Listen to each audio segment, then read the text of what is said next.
चलिए, तो IB training के आज के सेशन में हम यहाँ पे जीएसटी का फर्स्ट रिटर्न यहाँ पे डिस्कस एंड फाइल करने वाले हैं, जीएसटी R1। ये जो जीएसटी रिटर्न है ये हम लोग दो कैटेगरी में हम समझने वाले हैं। एक ऑफलाइन आप कैसे कर सकते हैं थ्रू सॉफ्टवेयर वगैरह, और एक ऑनलाइन कैसे कर सकते हैं। और आज के सेशन में हम ऑनलाइन फाइल करने वाले हैं क्योंकि हमारा फर्स्ट फोकस ऑनलाइन पे होगा। उसके बाद हम सॉफ्टवेयर के थ्रू भी डिस्कस करने वाले हैं, ठीक है। अब यहाँ पे जीएसटी रिटर्न डिस्कस करने के पहले कुछ चीज़ें मैं आपसे जो है डिस्कस करना चाहता हूँ, कुछ चीज़ें क्लेरिफाई होनी चाहिए, ठीक है। फर्स्ट ऑफ ऑल, जब भी आप किसी इंटरव्यू के लिए वगैरह जाएं, स्पेसिफिकली जहाँ पे जीएसटी का रिक्वायरमेंट हो, तो वहाँ पे कॉमनली पूछा जाता है कि आपको जीएसटी R1 फाइलिंग पता है, एंड जीएसटी R2A 2B का जो रिकंसिलेशन है जिसको हम आने वाले सेशन में डिस्कस करेंगे, जीएसटी R3B फाइलिंग आपको पता है क्या। ये तीन कॉमन चीज़ें पूछी जाती हैं। या अगर बहुत एडवांस पूछा तो जीएसटी 9 पूछा जाएगा या जीएसटी 9C पूछा जाएगा, उसको भी हमारे सेशन में डिस्कस करेंगे, ठीक है।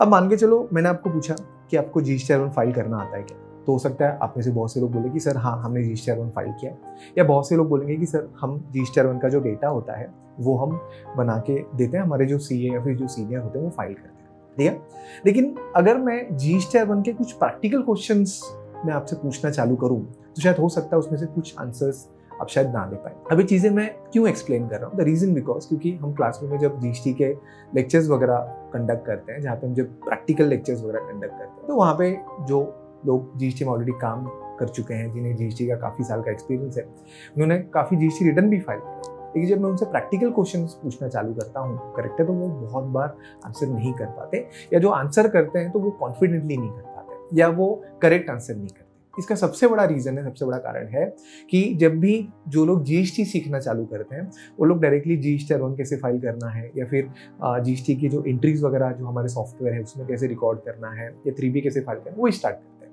लेकिन हमेशा ध्यान रखना कि कोई भी आप टैक्स पढ़ें, चाहे आप इनकम टैक्स पढ़ें या जीएसटी पढ़ें या कस्टम्स लॉ पढ़ें, है ना, हमेशा उसमें सेक्शंस जो है वो आपको पता होना चाहिए, सेक्शंस। क्योंकि अगर मैं आपको सिंपल तरीके से पूछूं, पहला ही क्वेश्चन पूछूं कि सर जो जीएसटी रिटर्न फाइल किया जाता है तो क्यों फाइल किया जाता है, तो सर आप बोलेंगे कि सर हमारे जो भी सप्लाई होते हैं, जो हमारे आउटवर्ड सप्लाई होते हैं, क्योंकि दो सप्लाई होता है, एक आउटवर्ड होता है, एक इनवर्ड सप्लाई होता है। आउटवर्ड मतलब जो आप किसी को बेचते हैं जो चीज़, तो सर ये आउटवर्ड सप्लाई आपको फाइल करना है, ये कहीं लिखा है, कहीं बोला गया आपको फाइल करना, कि आप एवं ही फाइल करो, किसी ने बोल दिया जीएसटी R1 फाइल करना है तो आप फाइल करो, नहीं सर ये कहीं तो लिखा होगा। तो सर ये सेक्शन में लिखा है। कौन से सेक्शन में लिखा है? सेक्शन 37 में लिखा है। तो सेक्शन 37 में लिखा है कि जो भी कंपनी जो रजिस्टर्ड पर्सन जिसका जीएसटी नंबर है, उनको उनके जितने भी आउटवर्ड सप्लाई है उनका डिटेल जो है वो सेक्शन 37 के हिसाब से जो प्रोवाइड करना पड़ेगा। तो सर ये जो आउटवर्ड सप्लाई का डिटेल है ये आपको जीएसटी R1 में ही क्यों प्रोवाइड करना है, जीएसटी R2B में क्यों प्रोवाइड नहीं करना है, 3B में क्यों प्रोवाइड नहीं करना है, या किसी और फॉर्म में क्यों नहीं प्रोवाइड करना है, ये कहीं लिखा है क्या? तो सर ये रूल में लिखा है। किस में लिखा है? रूल में, रूल 59 में लिखा है। तो सर अगर आप इस तरीके से अगर आप किसी को आंसर करते हैं कि सर हमें जीएसटी R1 जो फाइल करना है, जो हमें आउटवर्ड सप्लाई का डिटेल देना होता है, तो उसको सेक्शन बताया गया आउटवर्ड सप्लाई के लिए, सेक्शन आपका 37, और ये फॉर्म जो है वो आपका रूल बताता है, रूल नंबर 59। क्योंकि जब आप इंटरव्यू वगैरह अटेंड करेंगे, मान के चलो आप जॉब देख लो, तो उस सिचुएशन में अगर आपके साथ 40 से 50 लोग इंटरव्यू के लिए हैं तो भी आप उनसे अलग रहोगे, क्योंकि आप सेक्शंस और रूल के साथ आंसर कर रहे हैं। तो मैं हमेशा गाइड करता हूँ कि सर जब भी आप जीएसटी पढ़ें, इनकम टैक्स पढ़ें, उसमें सेक्शंस और एटलीस्ट रूल नहीं पता तो सेक्शंस तो आपको पता होने चाहिए। अगर रूल पता हो तो और वेल एंड गुड हो जाएगा, करेक्ट है। मैं ऐसा नहीं बोल रहा हूँ कि आपको सभी सेक्शंस और सभी रूल बाय हार्ट करने, बट एटलीस्ट जो इंपॉर्टेंट है वो तो आपको पता ही होना चाहिए, है ना। तो सिंपल तरीके से हम जो है सेक्शन 37 के हिसाब से जो हमें आउटपुट सप्लाई बोला गया है हमें प्रोवाइड करना है, करेक्ट है, मंथली बेसिस पे, वो हमें जीएसटी R1 में जो है प्रोवाइड करना है एज पर आपका रूल 59। उसको हम आज के सेशन में यहाँ पे डिस्कस करने वाले हैं, करेक्ट है। अब यहाँ पे सबसे इंपॉर्टेंट चीज, मान के चलो अगर आपने कभी जीएसटी रिटर्न फाइल किया हो, करेक्ट है, तो सर वहाँ पे आपसे पूछा जा सकता है कि आप बोलोगे कि मुझे जीएसटी R1 पता है, हमने फाइल किया है, तो पूछा जा सकता है कि भाई जीएसटी R1 में कितने टेबल होते हैं, कितने टेबल होते हैं, बताइए कितने टेबल होते हैं, करेक्ट है। एक तो टेबल नंबर जो उन्होंने प्रोवाइड किया नंबर के हिसाब से, और एक काउंट के हिसाब से कितने नंबर्स होते हैं, करेक्ट है। तो सर यहाँ पे बहुत इंपॉर्टेंट है कि अगर आप काउंट के हिसाब से देखें, मतलब टेबल्स को काउंट करें 1 to 1, तो टोटल आपके 23 टेबल्स हैं। कितने टेबल्स है? 23 टेबल्स हैं। लेकिन अगर जो उन्होंने नंबरिंग प्रोवाइड करी है उसके हिसाब से अगर आप देखेंगे तो टोटल 15 टेबल्स हैं। कितने टेबल है? 15 टेबल। तो सर सबसे पहले अगर आप जीएसटी R1 फाइल कर रहे हैं तो आपको टेबल का इन्फॉर्मेशन होना चाहिए, ठीक है, करेक्ट है। तो सर हम फटाफट से क्या करते हैं, यहाँ पे फटाफट से जीएसटी की वेबसाइट पे आते हैं और यहाँ पे समझते हैं कि हमें जीएसटी R1 प्रैक्टिकली कैसे फाइल करना है, बहुत ज़्यादा इंपॉर्टेंट है, ठीक है। अब दूसरी चीज़ आपको ध्यान में रखना है कि जीएसटी R1 के साथ साथ अब आपका जीएसटी R1A भी आ चुका है, जहाँ पे आपको जीएसटी R1A का भी ध्यान में रखना है। सर रजिस्टर 1A क्या है? ए मतलब अमेंडमेंट्स, मतलब अगर आपको ध्यान हो तो सर आप रजिस्टर 1 फाइल करते हैं, करेक्ट है। उसमें अगर कुछ मिस्टेक आपका हो गया तो आप नेक्स्ट मंथ के रजिस्टर 1 में उसको चेंज करते हैं। जैसे आपने किसी का रजिस्ट्री नंबर गलत डाल दिया या आपने बिल नंबर गलत डाल दिया, तो ये चीज़ें आप नेक्स्ट मंथ में अमेंड करते हैं। बट अब आपको नेक्स्ट मंथ का वेट करने की जरूरत नहीं है। इसका मतलब है सर अब आपके पास 2 रिटर्न होंगे, एक तो रजिस्टर 1 और एक रजिस्टर 1A, ये आपको ध्यान में रखना है।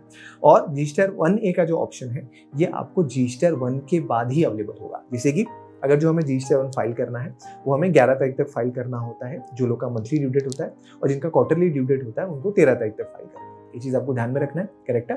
तो मान के चलो मेरा मंथली रिटर्न है, तो अगर मैंने 11 तारीख तक रजिस्टर 1 फाइल कर दिया तो रजिस्टर 1 फाइल करने के बाद मेरा रजिस्टर 1A अवेलेबल होगा। और वो कब तक अवेलेबल होगा? जब तक मैं मेरा रजिस्टर 3B फाइल नहीं करता, रजिस्टर 3B फाइल नहीं करता। तो सर रजिस्टर 1 के बाद आपका 1A अवेलेबल होगा, और 1A जो है वो मैंडेटरी नहीं है, 1A ये ऑप्शनल है, इसलिए इसको उसमें आपको लेट फीस वगैरह भी आपको देखने के लिए नहीं मिलेगी। तो रजिस्टर 1 जो है वो फाइल होने के बाद आपका 1A अवेलेबल होगा अमेंडमेंट के, मतलब जो भी आपने मिस्टेक किया होगा वो आप 1A में क्या कर सकते हो, चेंज कर सकते हो, लेकिन 3B फाइल करने के पहले, ठीक है। दूसरी चीज़, सपोज सर मान के चलो मेरी 2 बिल है, एक बिल मैंने रजिस्टर 1 में फाइल कर दी, अपडेट कर दी, और जो दूसरी बिल है वो मैंने स्किप हो गई और मैंने रजिस्टर 1 जो है वो मैंने क्या कर दिया, वो फाइल कर दिया। तो सर क्या वो बिल मैं रजिस्टर 1A में जो है अपडेट कर सकता हूँ? डेफिनेटली कर सकता हूँ। मान के चलो आप अप्रैल की रिटर्न फाइल कर रहे हो, तो अप्रैल की रिटर्न कभी तक फाइल करनी है? 11 मई तक करनी है। तो सर अगर 11 मई को आपने जो है, अगर आपका मंथली रिटर्न है तो 11 मई को अगर आपने जो है रजिस्टर 1 फाइल कर दिया और एक बिल रह गई, तो उसके बाद जो है आपका रजिस्टर 1A अवेलेबल हो जाएगा, और रजिस्टर 1A में जो बिल आपका स्किप हो चुका है वो आप बेसिकली क्या करिए, अब उसमें अपडेट कर दीजिए, ठीक है। अब सर यहाँ पे क्वेश्चन आता है कि सर मान के चलो अप्रैल का मैं रिटर्न 11 मई तक फाइल कर रहा हूँ, ठीक है, तो मेरे 2B में अपडेट हो जाता है, करेक्ट है।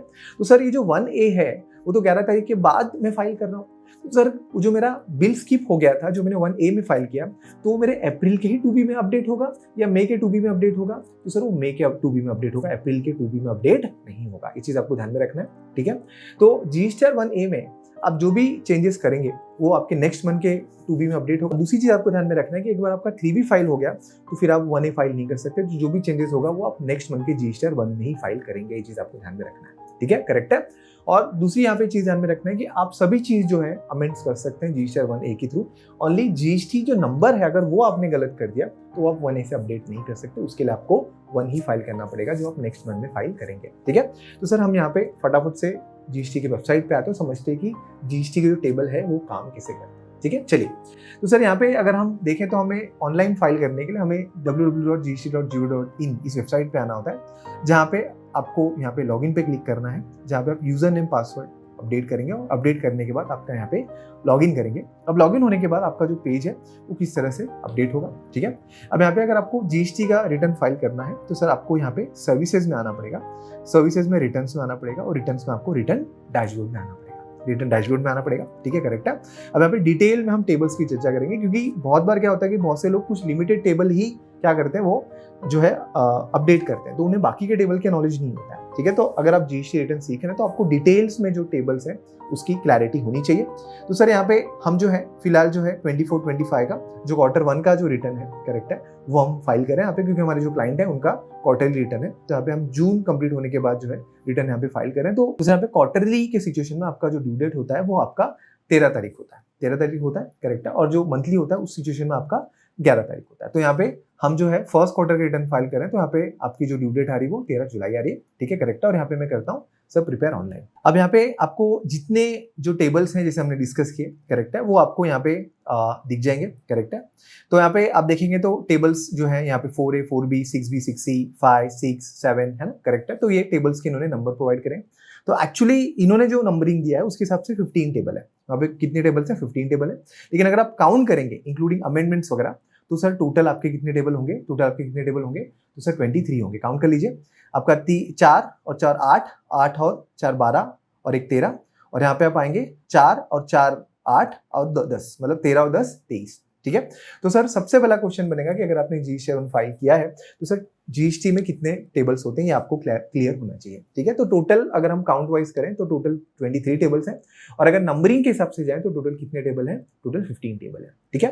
तो सर यहाँ पे हम 1 बाय 1 हर टेबल को डिस्कस करेंगे डिटेल में, क्योंकि ये जानना बहुत इंपॉर्टेंट है कि टेबल कैसे काम करता है। पहले हम यहाँ पे GST 1 फाइल कर रहे हैं, उसके बाद हम 1A को भी डिस्कस करेंगे, ठीक है, करेक्ट है। तो सर यहाँ पे हम जो है सबसे पहले आ जाते हैं यहाँ पे आपके टेबल नंबर फर्स्ट, जो आपका टेबल नंबर 4 है, करेक्ट है।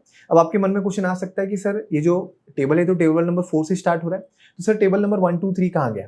तो सर टेबल नंबर जो 1 होता है जिसमें आपका जीएसटी नंबर होता है, करेक्ट है। टेबल नंबर 2 में आपकी लीगल जो एंटिटी है, करेक्ट, उसका नाम होता है, और टेबल नंबर 3 में आपका टर्नओवर होता है। तो 3 टेबल आपके जो डिटेल्स में चले गए बेसिक। तो आपका जो टेबल एक्चुअली स्टार्ट होता है वो टेबल नंबर 4 से स्टार्ट होता है, एक चीज आपको ध्यान में रखना है। और अगर आपको नील जीएसटी रिटर्न फाइल करना है तो सर यहाँ पे आप नील पे टिक करके नील जीएसटी रिटर्न भी फाइल कर सकते हैं, करेक्ट है। तो सर यहाँ पे हमें 1 बाय 1 यहाँ पे हमें टेबल डिस्कस करना है, करेक्ट है। तो हम यहाँ पे स्टार्ट करते हैं टेबल नंबर यहाँ पे फर्स्ट से, ठीक है। तो पहला जब नंबर जो टेबल है वो है हमारा B2B का टेबल। अब सर यहाँ पे आपको एक चीज ध्यान में रखना है कि ये जो टेबल है ये उनके लिए बनाया गया है जहां पे जो आप सप्लाई कर रहे हो कस्टमर को, उनके पास जीएसटी नंबर है, उनके पास जीएसटी नंबर है, मतलब ये रजिस्टर्ड टू रजिस्टर्ड सप्लाई है, करेक्ट है। क्योंकि अगर आप रजिस्टर्ड टू अनरजिस्टर्ड सप्लाई करते हैं, मतलब आप जिनको सप्लाई कर रहे हैं उनके पास जीएसटी नहीं है, तो उस सिचुएशन में आपको 2 टेबल दिया गया, एक B2C लार्ज और एक B2C अदर्स, ठीक है। तो सर यहाँ पे हमें ध्यान रखना है कि आप जो है आप अगर रजिस्टर्ड पर्सन को सप्लाई कर रहे हैं तो उसका डिटेल आपको B2B में यहाँ पे प्रोवाइड करना है। तो यहाँ पे 4A 4B 6B 6C वगैरह, मतलब टेबल 6B और 6C रिलेटेड भी चीजें यहाँ पे बताई गई है। तो सर यहाँ पे हम करेंगे ऐड रिकॉर्ड। मुझे आंसर करना, अगर आपने कभी G7 फाइल किया तो मुझे आप आंसर करना ये चीजें क्या है, ठीक है।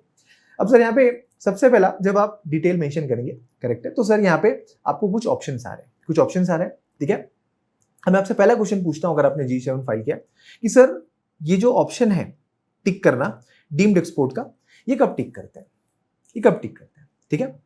तो सर मैं 90% जो लोग हैं, जो मैं क्लासरूम में पूछता हूँ, जो लोग G7 फाइल कर रहे हैं उनकी बात कर रहा हूँ कि सर ये डीम्ड एक्सपोर्ट कब टिक करते हैं, तो उनका स्टैंडर्ड आंसर क्या होता है पता है, कि सर हम तो जो है यहाँ पे जीएसटी नंबर वगैरह जो है ये डिटेल वगैरह फीड करते हैं, हम ये ऑप्शन रेफर ही नहीं करते, ठीक है। या तो दूसरा हमारे पास सॉफ्टवेयर है, करेक्ट है, फिर हमारे तो सीए फाइल करते हैं, हमने कभी एक्सेस ही नहीं किया। आपको पता होना चाहिए, क्योंकि आप कहीं इंटरव्यू में गए और जो इंटरव्यू लेने वाला है अगर नॉलेजेबल रहा तो अब आपको चैलेंजेस फेस करना पड़ सकता है। तो ध्यान रखना, जितने भी ऑप्शन है जीएसटी के, ये आपको पता होना चाहिए, एक्सप्लोर करना आना चाहिए, ठीक है। तो सर यहाँ पे सिंपल तरीके से समझना है कि ये जो डीम्ड एक्सपोर्ट है कब टिक करना है, ठीक है। और ध्यान देना इंपॉर्टेंट चीज कि डीम्ड एक्सपोर्ट के जस्ट नेक्स्ट आपको SEZ का ऑप्शन भी दिया गया है, SEZ का ऑप्शन भी दिया गया है, ठीक है। बट इसके अलावा अगर मैं आपको बात करूं, यहाँ पे मैं बैक करूं, तो सर अगर आप पूरे टेबल को ऑब्जर्व करें तो सर हमें जो है एक्सपोर्ट का एक अलग से टेबल दिया गया 6A, एक्सपोर्ट का अलग से टेबल दिया गया 6A, ठीक है। लेकिन ध्यान रखना कि यहाँ पे हमें वो वाला एक्सपोर्ट बताने हैं जो हम इंडिया के बाहर करते हैं, लेकिन उसी एक्सपोर्ट रिलेटेड कुछ सप्लाई होते हैं जो हमें 6B और 6C में बताना है, मतलब EOU और SEZ। तो अगर आपने कभी डिटेल में पढ़ा हो जीएसटी, जहाँ पे सेक्शंस वगैरह, वहाँ पे हम EOU क्या होता है और SEZ क्या होता है हम यहाँ पे डिटेल में डिस्कस करते हैं। तो सर अगर आपने एक्सपोर्ट ओरिएंटेड यूनिट्स को सप्लाई किया तो सर आपको ये वाला ऑप्शन क्या करना है, टिक करना है, ठीक है। अब यहाँ पे पूछेंगे सर EOU क्या होता है। अब सर आपको सिंपल तरीके से ध्यान में रखना है कि मान के चलो सर एक कंपनी है A लिमिटेड, ठीक है, वो सप्लायर है, वो क्या है, सप्लायर है, ठीक है, करेक्ट है। और वो जो कंपनी है, करेक्ट है, वो Y लिमिटेड को सप्लाई करी, किसको सप्लाई करी, Y लिमिटेड को सप्लाई करी। और Y लिमिटेड ने जो फॉरेन ट्रेड पॉलिसीज होती है उसके अंडर उन्होंने क्या किया है, उन्होंने EOU का बेसिकली क्या किया है, सर्टिफिकेट ऑप्ट किया है। तो सर इस सिचुएशन में अगर A लिमिटेड Y लिमिटेड को सप्लाई करते हैं, करेक्ट है, तो उस सिचुएशन में A लिमिटेड इस ऑप्शन को क्या करेंगे, टिक करेंगे। अब सिंपल तरीके से आपके मन में डाउट हो सकता है कि EOU होता क्या है। तो EOU एक सर्टिफिकेशन परमिशन मिलता है, करेक्ट है, अंडर फॉरेन ट्रेड पॉलिसी, जहां पे आप जो है आपको जो भी आपको सप्लाई करना है वो इंडिया के बाहर ही सप्लाई करना है, आप इंडिया के अंदर सप्लाई नहीं कर सकते, करेक्ट है। इसको बोलते हैं एक्सपोर्ट ओरिएंटेड यूनिट्स, सिंपल है। अब यहाँ पे एक चीज आपको ध्यान में रखना है कि अगर आपने SEZ को सप्लाई किया है तो उसको भी एक्सपोर्ट माना जाता है, उसको भी क्या माना जाता है, एक्सपोर्ट माना जाता है, क्योंकि SEZ वो एरिया होता है, करेक्ट है, जो basically deem to be foreign country माना जाता है।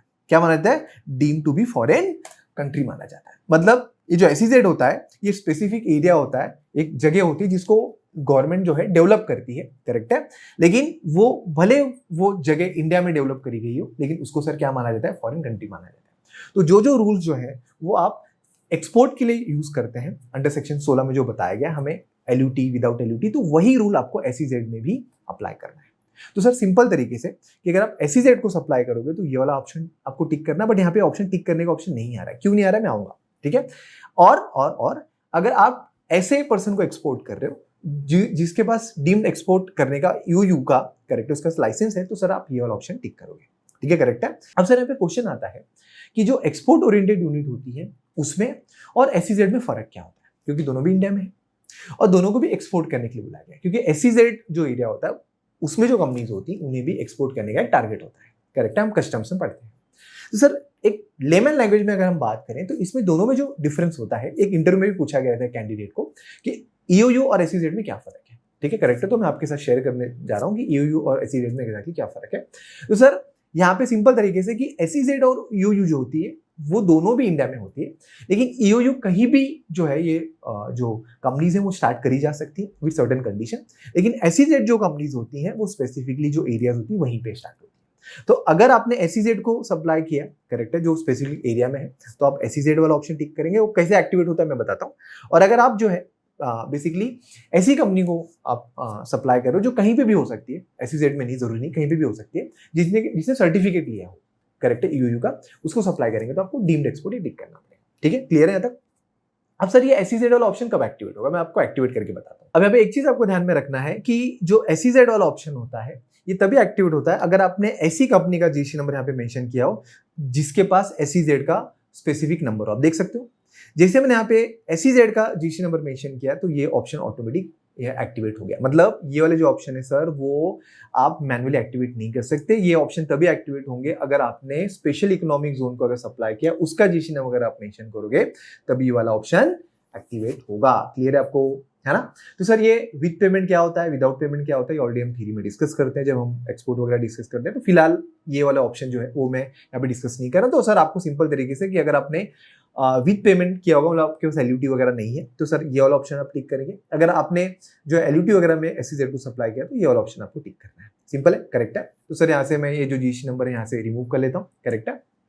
इसके बाद अगर आप ऐसे सप्लायर हैं, उस सिचुएशन में आप टैक्स नहीं भरने वाले हैं, जो आपका कस्टमर है वो टैक्स भरने वाला है, जिसको हम बोलते हैं reverse charge mechanism under section 9(3).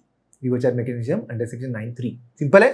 तो सर जैसे ट्रांसपोर्टर आपने कभी देखा हो, आपकी कंपनीज वगैरह अगर आप काम करते हैं तो ट्रांसपोर्टर के सिचुएशन में आप देखेंगे तो जो जीएसटी होता है ट्रांसपोर्ट पे, वो जीएसटी ट्रांसपोर्टर नहीं भरता, वो जिसने सर्विस ली है वो भरता है। तो सर इस सिचुएशन में जो ट्रांसपोर्टर होगा जब वो अपना रिटर्न फाइल करेगा, करेक्ट है, तो उस सिचुएशन में इस ऑप्शन को क्या कर देगा, टिक करेगा। इसका मतलब है कि सर वो जो है जो ट्रांसपोर्टर है वो जीएसटी नहीं भरने वाला है। जीएसटी की जो लायबिलिटी है वो किसकी होगी, वो जीएसटी की लायबिलिटी कस्टमर की होगी। तो इस ऑप्शन को क्या करेगा, टिक करेगा। आई होप क्लियर है। इसके बाद आपका यहाँ पे नेक्स्ट ऑप्शन आ रहा है intra state supplying attracting IGST. मतलब कि जो सप्लाई हो रहा है सेलर और बायर के बीच में वो इंट्रा स्टेट हो रहा है, लेकिन उस पर अप्लीकेबल क्या हो रहा है, आईजीएसटी अप्लीकेबल हो रहा है। तो सर इस पॉइंट को जब हम प्लेस ऑफ सप्लाई डिस्कस करते हैं तो वहां पे हम एग्जांपल के थ्रू डिस्कस करते हैं कि आपका जरूरी नहीं है कि विद इन स्टेट में सप्लाई हो रहा है या आउट ऑफ स्टेट में सप्लाई हो रहा है तो सर आप सीएस और आईजीएसटी अप्लाई करें। नहीं, ये टोटली डिपेंड करता है आपके प्लेस ऑफ सप्लाई पे, जिसके लिए आपको आईजीएसटी के सेक्शन 10, 11, 12, 13 पता होना चाहिए। ठीक है, तो वहां पे हम डिस्कस करते हैं कि सर ये जो प्लेस ऑफ सप्लाई है ये कैसे काम करता है। मान के चलो मैं इसको अनटिक करता हूँ क्योंकि हमारा ऐसा कोई सप्लाई है नहीं। ठीक है, ये जो नेक्स्ट वाला ऑप्शन है ये फिलहाल अभी रेलेवेंट नहीं, करेक्ट है, तो इसको कोई डिस्कस करके मतलब है नहीं, करेक्ट है।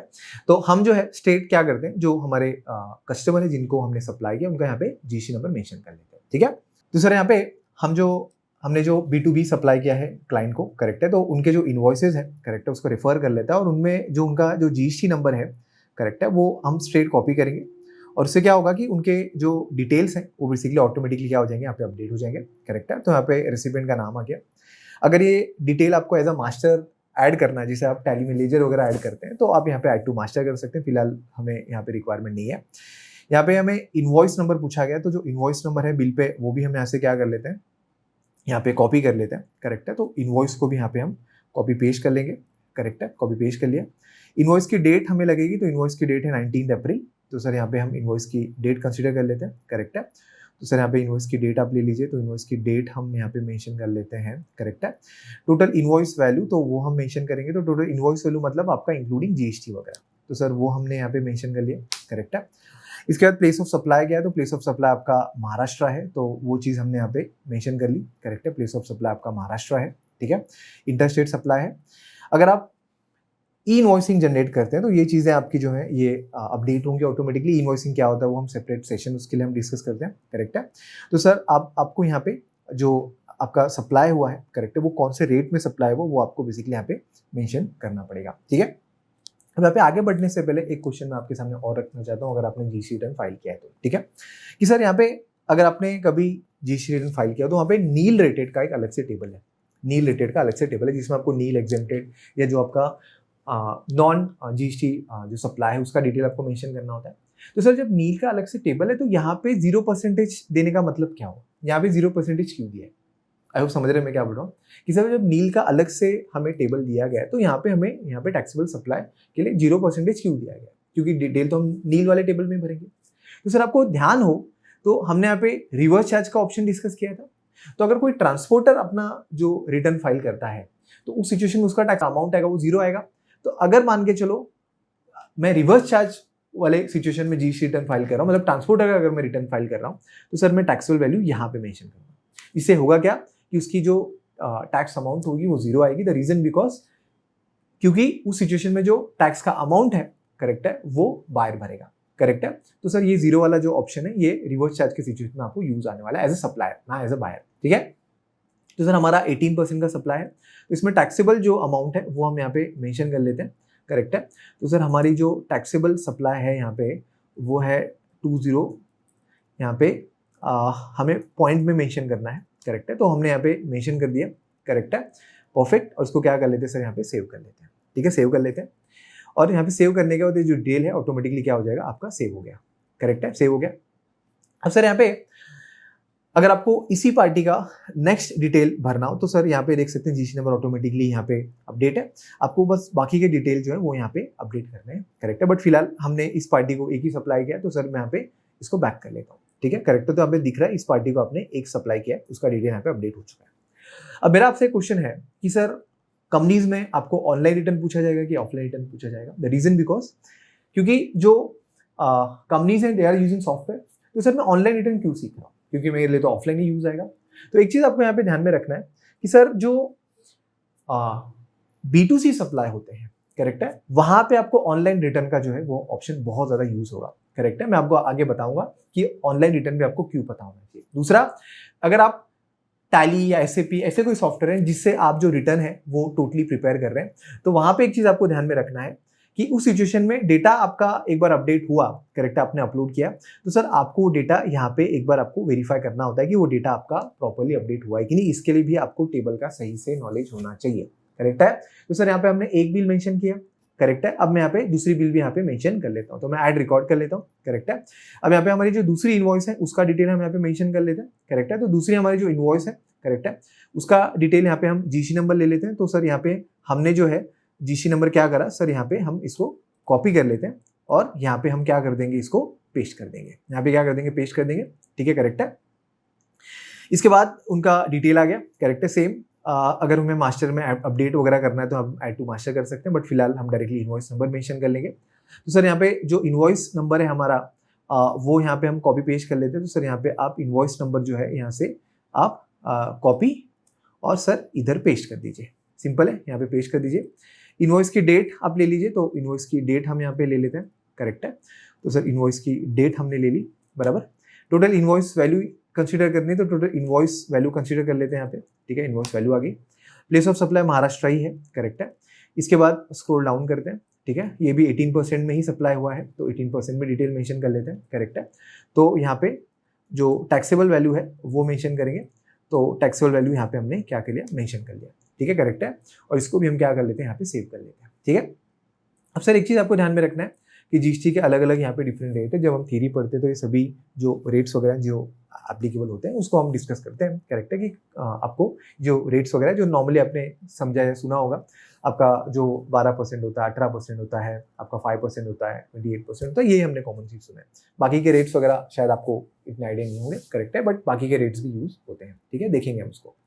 तो सर यहाँ पे हमारा क्लियर हो गया, हमने 1 बाय 1 2 बिल जो है हमने यहाँ पे मेंशन कर लिए। तो हमें बिल जो है B2B में कैसे ऐड करना है वो हमने यहाँ पे समझ लिया। और एक चीज़ ध्यान में रखना है कि जैसे हमने ये डेटा B2B में ऐड किया है, सेम वे हमें जो है बेसिकली क्या करना है, बाकी के टेबल में भी हमें ऐड करना है। दूसरी चीज़, अगर आपने यहाँ पे डेटा ऐड किया, अगर आपको लग रहा है कि कोई आपसे यहाँ पे मिस्टेक वगैरह हुई है या उसको आपको डिलीट करना है, गलती से ऐड हुई, तो सर यहाँ पे आप क्लिक करिए, करेक्ट है।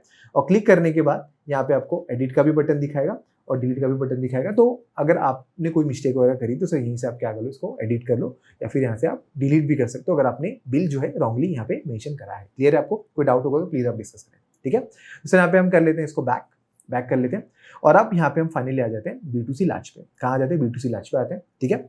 अब सर यहाँ पे जो B2C लार्ज है, ये वाला टेबल आपको कब भरना होता है, ये वाला टेबल आपको कब भरना होता है, ठीक है, करेक्ट है। तो सर जैसे आप कर्सर रखते हैं यहाँ पे तो आपको मैसेज दिखेगा, देख सकते हैं यहाँ पे मैसेज क्या आ रहा है।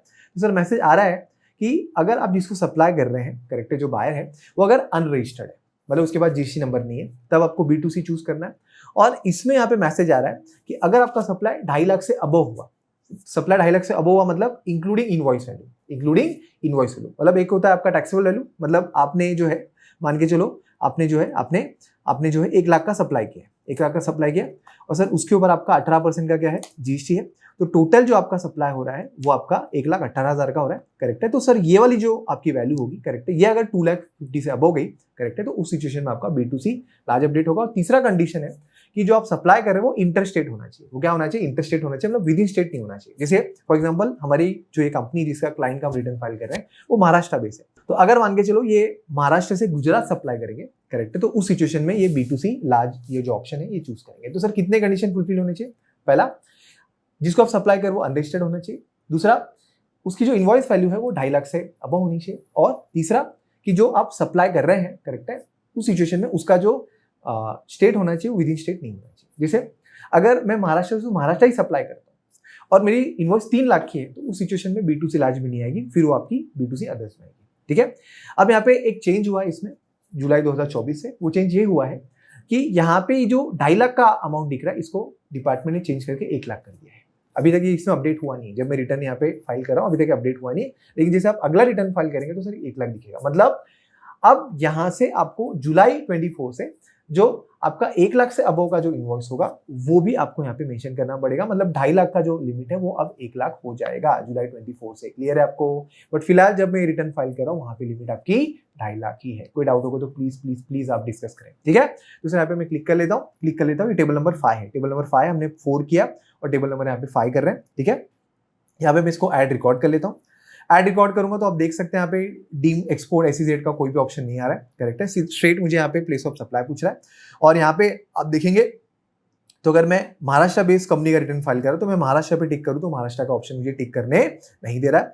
तो सर यहाँ पे मान के चलो मैं यहाँ पे मैं सप्लाई कर रहा हूँ, मान के चलो मैं उड़ीसा में, ठीक है, उड़ीसा सप्लाई कर रहा हूँ और मैंने इनवॉइस नंबर यहाँ पे मेंशन किया, मान के चलो 1 2 3 4 5, ठीक है, करेक्ट है। और यहाँ पे इनवॉइस डेट मान के चलो मैं मेंशन करता हूँ 10 अप्रैल 2024, ठीक है, करेक्ट है। और यहाँ पे इनवॉइस वैल्यू मेंशन करता हूँ मैं 1,18,000 करता हूँ, ठीक है, करेक्ट है। तो सर यहाँ पे मैं स्क्रॉल डाउन करूंगा और यहाँ पे हमने 1 लाख का जो टैक्सेबल वैल्यू है सप्लाई है और सर यहाँ पे मैं इसको सेव करता हूँ तो आप देखेंगे तो सर यहाँ पे एरर आ रहा है। क्या एरर आ रहा है कि the invoice value should be 2,50,000, but आगे जाके ये एक्सेप्ट कर लेगा क्योंकि आगे जाके ये वैल्यू 1 लाख होने वाली है। क्लियर है? कोई डाउट होगा तो आप डिस्कस करें, ठीक है। तो सर यहाँ पे मैं क्या कर लेता हूँ, यहाँ पे इसको मैं बैक कर लेता हूँ। अगर मैं यहाँ पे मान के चलो इसको मैं सब यहाँ पे मेंशन करता इनवॉइस वैल्यू 3,54,000, करेक्ट है, और सर यहाँ पे मैं मेंशन करता 3 लाख, करेक्ट है, 3 लाख करता। तो सर यहाँ पे अगर मैं सेव करूंगा तो सर आप देखेंगे तो वो सेव हो चुका है और अगर मैं बैक करूंगा तो सर आप देखेंगे तो वो बिल यहाँ पे सेव हो चुका है। आई होप क्लियर है, ठीक है, करेक्ट है।